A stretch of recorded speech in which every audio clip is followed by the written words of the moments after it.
शिवानी जिसकी शादी होती है 21 दिसंबर 2016 को 2016 21 दिसंबर में शादी होती है और उसके 5 या 6 दिन बाद कुछ विवाह के समित से ही कुछ कार्यक्रम होता है जिसको लेकर के शिवानी एक प्लान बनाती है और अपने मोहल्ले भाइयों को बुलाती है जो कि उसकी टीम में शामिल होते हैं और वो बुलाकर घर पे अपने पूरे घर वालों को नशा मुक्त दवा खिला देती है और सारे लोग सो जाते हैं, दवा खा करके बेहोश हो जाते हैं और वो उस घर में जितना भी सामान था गहने से लेके पैसा तक सब लाखों करोड़ों रुपए का सारा ले करके फरार हो जाती है अपने दोस्तों के साथ। ये सारा कुछ जानने के बाद जब उसके घर वाले जानते हैं कि ऐसा सब कुछ हो गया है, वो जाके पुलिस स्टेशन में रिपोर्ट लिखवाते हैं और वो रिपोर्ट लिखवाने के बाद पुलिस छानबीन करती है और उसे पकड़ लेती है।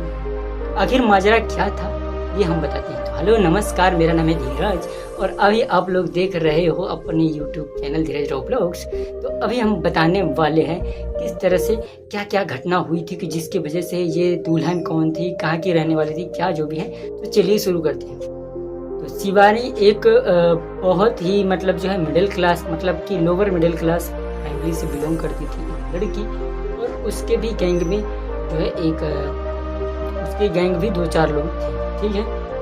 तो एक सोनू नाम का व्यक्ति था जो सरकारी कर्मचारी थे और उस महिला का टारगेट ही सरकारी कर्मचारी थे, यानी कि शिवानी का टारगेट ही सरकारी कर्मचारी थे। और सोनू को क्या होता है विवाह की तलब लगी हुई होती है, उसकी एज धीरे धीरे बढ़ती जाती है, वो समथिंग जो है 28-29 के हो जाते हैं और उनकी शादी हो नहीं रही थी। तो उन्होंने किसी दलाल से मतलब संपर्क करा कि जो है तुम मेरी शादी करो। तो वो दलाल भी शायद मिला हुआ था या नहीं, आई डोंट नो कि ये चीज़ें क्या हैं, लेकिन ये सच्ची घटना है। आप लोगों को पता ही होगा कि इस चैनल पे अब से रियल और सच्ची घटनाएं आप लोगों को बताए जाएंगे।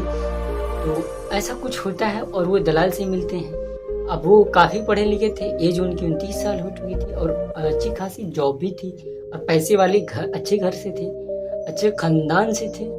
तो 21 दिसंबर को उनकी शादी फिक्स करा दी जाती है उस दलाल के थ्रू सोनू जी की। अब उनकी शादी फिक्स हो जाती है और वो महिला जिसकी शादी यानी कि शिवानी की शादी फिक्स होती है वो पूरा पहले से ही प्री प्लान कर दी जाती है और ये लोग उसके घर पे जाते हैं जहाँ पे उसका मतलब जो है उसकी मम्मी नहीं पापा नहीं, सिर्फ वो थी और उसके 4 भाई लोग थे। तो जैसे कि इनको लगा यानी कि सोनू जी को लगा कि शायद लड़की अनाथ होगी इस वजह से, तो ये सारा सीन सोच करके सोनू जी ने उससे शादी कर ली, ठीक है। अब शादी करके उसको 21 दिसंबर 2016 को वो घर पे ब्याह करके लेके आते हैं और नई नवेली दुल्हन वो होती है, ठीक है। अब वो दिन तो किसी तरह से वो गुजार लेती है 2-4 दिन तक।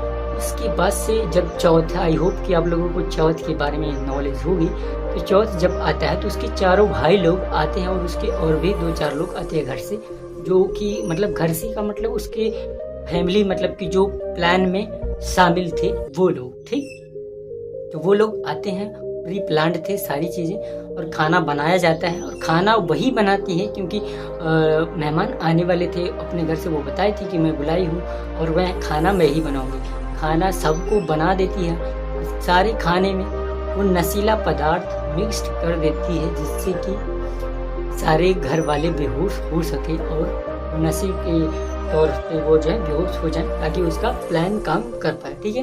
अब वो दवा मिला देती है पूरे खाने में और अपने पूरे घर वालों को खाने के लिए बैठा देती है और पूरे घर वालों को, रिश्तेदारों को सबसे बैठाती है। रिश्तेदारों में उसकी तरफ से जो लोग आए थे उन सभी को वो खाने में, जिस खाने में मैं 2 तरह का खाना बनाई थी जिसमें दवा मिक्स नहीं करी थी, वो सारे खाने को अपने लोगों को खिलाती है और जो खाने में दवा मिक्स नहीं करी थी उस खाने को ये पूरे फैमिली के, उसके फैमिली के लोग जिसके साथ उसकी शादी हुई थी, उसके पति और उसके घर वाले जितने भी थे, उसके जितने भी रिश्तेदार थे, उन सबको खिलाती है और सारे लोग सो जाते हैं। यानी कि क्योंकि नशीली दवा थी तो भाई ऑब्वियसली सो जाएंगे और ये सारे लोग बेहोश होके सो जाते हैं, ठीक। अब इसका प्लान काम कर गया। अब ये क्या करती है कि जितना भी घर में सोना चांदी हीरा मोती पैसे जो कुछ भी रखे थे सारी चीज़ें उसको इकट्ठा करती है, लूट लेती है लूट करके और अपने सारे दोस्तों के साथ फरार हो जाती है।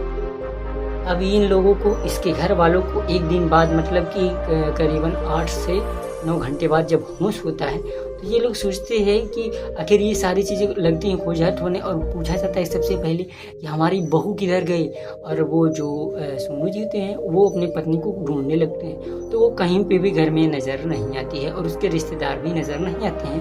तो आई होप कि, और फिर से उसकी मम्मी जी जाती हैं, अपने सारे सामान वगैरह, पैसे वगैरह जो रखे थे सोनू जी ने, वो सारी चीज़ें भी ढूंढते हैं, वो पैसे नहीं मिलते हैं। अब भाई पैसे नहीं मिलते हैं, सोनू जी बौखला जाते हैं कि भाई पैसे मेरे कहाँ चले गए। अब मम्मी जी जेवरात वगैरह भी ढूंढने लगती हैं, जेवरात भी नहीं होते हैं, कुछ भी नहीं होता घर में से, जितना भी कीमती सामान होता है वो सारा लेकर के चली जाती है। अब क्या होता है, ये लोग इन लोगों को पूरा प्लान, उस फैमिली यानी कि उस गैंग यानी कि जो है उस शादी करने वाली लड़की का गैंग जो था वो लेके फ्रॉड हो चुका था, और वो सारी चीज़ें लोग समझ गए थे। और ये लोग जाकर के पुलिस में कंप्लेंट कराते हैं, और उसके ठीक 3 दिन बाद जो है वो लड़की यानी कि जनवरी 2017 में, कुछ जनवरी 17 या 13 जनवरी था, 7 जनवरी को वो लोग पकड़े गए थे। 7 जनवरी को लोग पकड़े गए। अब भाई पकड़े गए वो लोगों को पुलिस ने अरेस्ट कर लिया। अब सारी चीज़ें, और उन लोगों को अरेस्ट कर लेने के बाद, उन लोगों को हिरासत में लेने के बाद उन लोगों से जो है प्रताड़ित किया गया, मारा गया, और उनसे पूछा गया कि जो है क्या तुम लोगों ने चोरी ही करा है। और गुणसूत्रों से पता चला कि हाँ इन लोगों ने ही चोरी करा, और वो सारी चीज़ें बरामद हुई। उसके साथ साथ 320 गोलियाँ भी थी नशीली पदार्थ की जो बरामद हुई। हीरे भी थे, मोती भी थे, जो भी था, जेवरात थे, पैसे भी थे, लाखों रुपए। तो वो सारी चीज़ें बरामद हुई और इन लोगों के सौंप दिए गए। अब ये महिला थी कौन, ये भी जानना जरूरी है।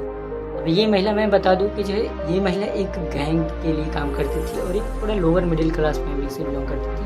तो ये क्या करती थी कि पैसे कमाने के लिए बाहर गई थी, इसको कहीं पे काम नहीं मिला, फिर ये उल्टे सीधे इस तरह से हरकतें करना शुरू कर दी थी। और वो इस तरह से उल्टी सीधी हरकतें करने की वजह से उसका थोड़ा सा समाज गंदा हो गया। तो फिर वो क्या करने लगी कि जो है इस तरह से गैंग बना ली, और इस तरह से उसने कई सारे लोगों को जो है उल्लू बनाया था, और पैसे दे करके पुलिस वालों से निपट लेती थी। लेकिन इस बार पावरफुल था, क्योंकि जो सोनू जी थे वो भी अधिकारी ही थे, पुलिस विभाग में ही किसी अधिकारी के लेवल पे थे। तो ये मामला तो नहीं सुना, और उन लोगों को हमेशा के लिए यानी कि जीवन कारावास दिया जा गया, क्योंकि ये लोग 420 के केस में फंस गए। ठीक है, तो इस तरह के लोग भी होते हैं। अब हम आप लोगों को एक सीख छोटी सी बताते हैं। देखो दोस्तों, कभी भी जल्दबाजी में कोई भी फैसला नहीं लेना चाहिए। फिलहाल शादी वाला अगर मामला है तो बिल्कुल भी जल्दबाजी में जो है फैसला नहीं लेना चाहिए। अगर मेरी मानो तो, अगर जैसे जान पहचान में अगर लोग हैं आपकी शादी, मतलब जैसे जहाँ पे आपकी शादी हो रही है, अगर आपका कोई अपना है जो जान रहा है, ऐसे लोगों में अगर आपकी शादी होती है तो शायद आप उसके बारे में ज़्यादा जान परख कर पाएंगे। अगर आप लोग किसी नए यानी कि अनजान लोगों के साथ जो है रिश्ते बनाते हो, अगर आप लोग शादी वगैरह करते हो, सबसे पहले उसकी फैमिली के बारे में, उस लड़की के बारे में, उसका कैरेक्टर कैसा है, और मतलब जो भी जो है करने के बाद ही, मतलब कि सारी चीज़ें डिपेंड करती है, तो वो सारी चीज़ें कर लेने के बाद ही जो है आप इस चीज़ों का समाधान लीजिए कि जो है शादी जैसा बहुत बड़ा काम आप डिसीजन लीजिए। ठीक, आई होप आपको हमारा वीडियो पसंद आया होगा।